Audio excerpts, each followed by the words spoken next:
Today, I'll walk you through how to sum columns and rows in Google Sheets, even if you're a total beginner or just need a quick refresher. By the end of this guide, you'll know exactly how to calculate totals in your spreadsheets so you can streamline your data analysis. Let's get started. First, open Google Chrome. This is your gateway to accessing Google Sheets. Just like opening the front door to your home, it leads you to where you need to go.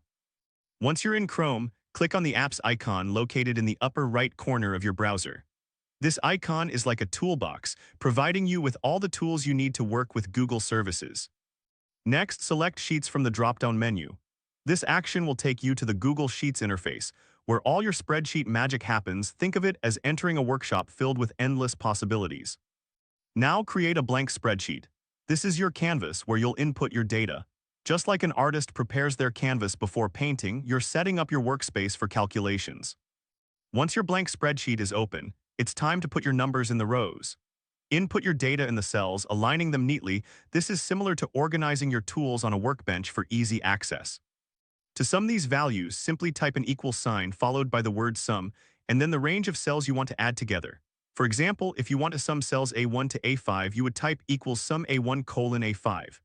This formula acts like a magic spell, transforming your individual numbers into a total. After entering your formula, press enter. This final step is like flipping the switch on a machine. It activates your calculation and displays the result in the cell. Don't worry if your dashboard looks slightly different. Google Sheets updates its interface from time to time, but the fundamental steps remain the same. And there you have it. You now know how to sum columns and rows in Google Sheets. This skill will not only save you time, but also enhance your productivity when working with data. If this helped you out, please give the video a thumbs up.